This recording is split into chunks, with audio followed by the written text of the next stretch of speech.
So hello everyone, আমি সহেলি। আমার নতুন একটা ভ্লগে তোমাদের অনেক অনেক ওয়েলকাম।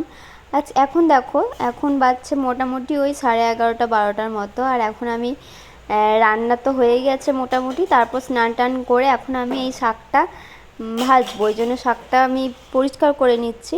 আর এই শাকটা কিছুক্ষণ আগেই নিয়ে এসেছে সৈকত, ওই জন্য ভাবলাম যে চলো একটু করি, কারণ খুব ভালো ছিল শাকটা।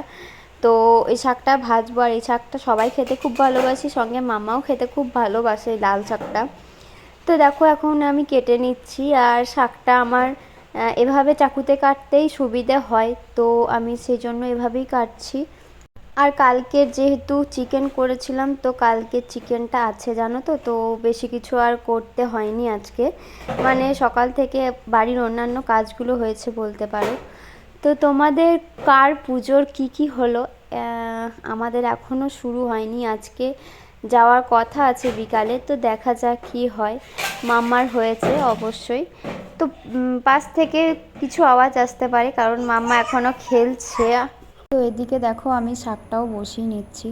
আর একটা কথা জানো তো, এই ভয়েসটা হচ্ছে দুদিনকার, মানে কালকে আমি হাফ দিয়েছিলাম আর আজকে আমি হাফ দিচ্ছি। কারণটা হচ্ছে কালকে দিতে গিয়ে মাম্মা প্রচণ্ড জ্বালাচ্ছিল, আর যেহেতু রাত হয়ে গেছিলো ওই জন্য কালকে আর দেওয়া হয়নি। তো ভাবলাম যে ঠিক আছে আজকে আর দেবো না, ওই জন্য আমি কালকে কোনো ভ্লগও দিতে পারিনি। তো দেখো এদিকে আমার শাকটাও হয়ে গেছে, আর এখানে আমি ভাতের ফ্যানটাও ঝরিয়ে নিচ্ছি। তো এবার আমরা খাবো, মানে বেজে গেছে মোটামুটি ওই 1টা-1:30 বেজে গেছে। তো আমাদের এখানে এই যে খাওয়াও রেডি হয়ে গেছে।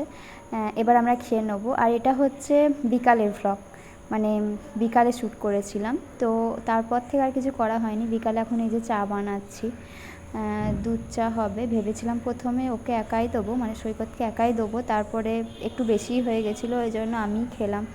তারপর এখানে মাম্মার জন্য খাবার করব, সেই জন্য গরম জলটাও আমি একটু করে নিচ্ছি। ওকে এখন এই টাইমে স্যারেলাক স্যারেলাক না, ওকে এখন দুধ খাওয়াবো। মানে আমি না এই ব্লগটা 2-3 দিন আগেকার যেহেতু, তো ওই জন্য আমি মানে গুলিয়ে ফেলছি, মানে কী যে আছে কী নেই আমি কিছু বুঝতে পারছি না। তো যাই হোক, তারপর একটু রেডি হয়ে নিয়েছিলাম, এখন একটু বেরোবো।